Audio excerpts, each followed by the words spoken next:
Hello दोस्तों, नमस्कार। स्वागत है आप सभी का विजडम पॉइंट पर। दोस्तों, हम देख रहे हैं हिंदी से संबंधित एक महत्वपूर्ण श्रृंखला जो कि आधारित है डॉक्टर गोविंद पांडे व सरस्वती पांडे जी की किताब हिंदी भाषा एवं साहित्य का वस्तुनिष्ठ इतिहास पर।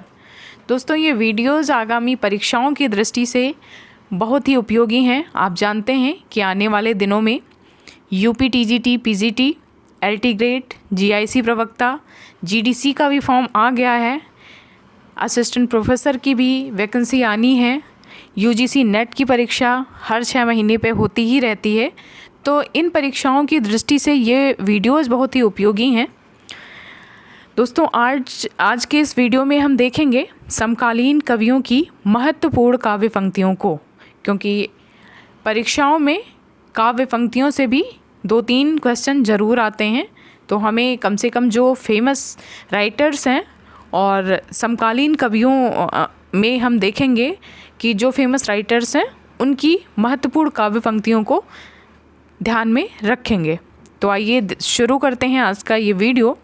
दोस्तों, वीडियो में आगे बढ़ें उससे पहले मैं आप सभी से कहना चाहूँगी कि अगर अभी तक आपने मेरे चैनल को सब्सक्राइब नहीं किया है तो प्लीज़ मेरे चैनल को सब्सक्राइब करें, और अगर मेरे वीडियोज़ आपको पसंद आते हैं तो प्लीज़ उसे लाइक और शेयर भी ज़रूर करें। चलिए शुरू करते हैं आज का वीडियो।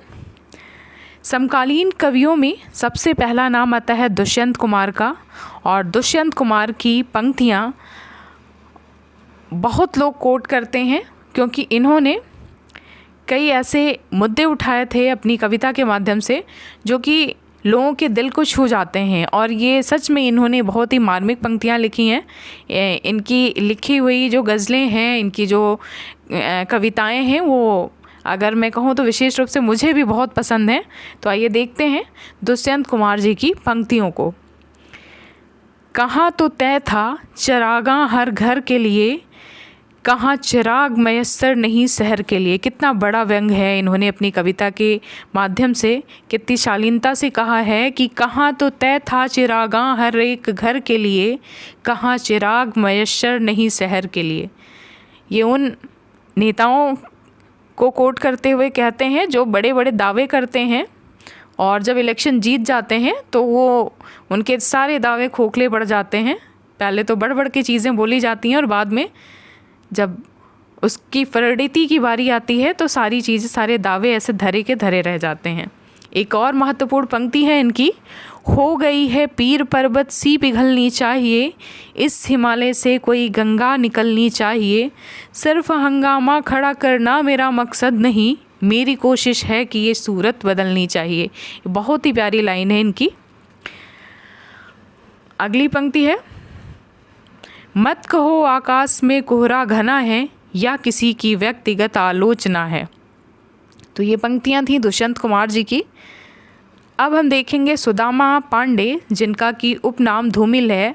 धूमिल के नाम से इन्होंने कविताएं की हैं और इन्होंने भी लोकतंत्र पे करारा व्यंग किया है। इन्होंने राजनीतिक कार्यशैली पे करारा व्यंग किया है। तो आइए देखते हैं इनकी कविताओं को, जिसमें ये कहते हैं कि यह जनतंत्र जिसकी रोज़ सैकड़ों बार हत्या होती है और हर बार वह भेड़ियों की जुबान पर जिंदा है। ये पंक्तियां हैं धूमिल जी की। धूमिल जी की अगली पंक्ति है जो कि बहुत ही महत्वपूर्ण है। ये कहते हैं कि अपने यहाँ संसद तेली की वह घानी है, जिसमें आधा तेल है आधा पानी है। अगली महत्वपूर्ण पंक्ति है इनकी, भूख से रेरियाती हुई हथेली का नाम दया है, और भूख से तनी हुई मुट्ठी का नाम नक्सलवाड़ी है। अगली पंक्ति है, हाँ हाँ मैं कवि हूँ, कवि यानी भाषा में भदेश हूँ। ये लिखते हैं कि कविता भाषा में आदमी होने की तमीज़ है। कविता की परिभाषा देते हुए कहते हैं कि कविता भाषा में आदमी होने की तमीज़ है। अगली पंक्ति भाषा को ही लक्ष्य करते हुए कहते हैं कि भाषा उस तिकड़मी दरिंदे की कौर है जो सड़क पर और है। अगली पंक्ति है इनकी, क्रांति यहाँ के असंगत लोगों के लिए किसी अबोध बच्चे के हाथों की जूजी है। धूमिल जी की अगली पंक्ति है, एक सही कविता पहले एक सार्थक वक्तव्य होती है। बहुत बड़ी बात कही है इन्होंने, एक सही कविता पहले एक सार्थक वक्तव्य होती है।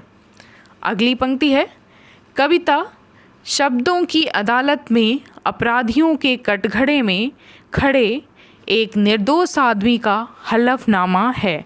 कविता को इन्होंने कई रूप में परिभाषित किया है।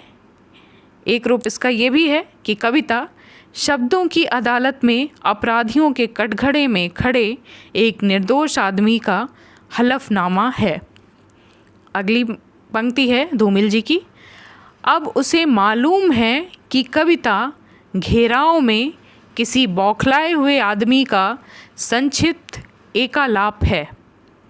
अगली पंक्ति है, जिस पर कोई नहीं खाना चाहता आज़ादी एक जूठी थाली है। जिस पर कोई नहीं खाना चाहता आज़ादी एक जूठी थाली है। अगली पंक्ति है, नंगापन अंधापन होने के खिलाफ एक सख्त कार्रवाई है। नंगापन अंधापन होने के खिलाफ एक सख्त कार्रवाई है। धूमिल जी की एक और कविता है संसद और रोटी, जिसमें वो कहते हैं कि एक आदमी है जो रोटी बेलता है, एक आदमी रोटी खाता है, एक और आदमी भी है जो ना रोटी बेलता है ना रोटी खाता है, वो रोटियों से खेलता है। मैं पूछता हूँ ये तीसरा आदमी कौन है? मेरे देश की संसद मौन है। अगली पंक्ति है धूमिल जी की, दरअसल अपने यहाँ जनतंत्र एक ऐसा तमाशा है जिसकी जान मदारी की भाषा है। अगली पंक्ति है, मेरी निगाह में न कोई छोटा है न बड़ा है, मेरे लिए हर आदमी एक जोड़ी जूता है जो मेरे सामने मरम्मत के लिए खड़ा है। तो ये पंक्तियां हैं समकालीन कविता में विशेष स्थान रखने वाले धूमिल जी की, जिन्होंने व्यवस्था पे करारा व्यंग किया है अपनी कविताओं के माध्यम से और कई सारे तीखे सवाल पूछे हैं। तो दोस्तों ये था हमारा आज का वीडियो।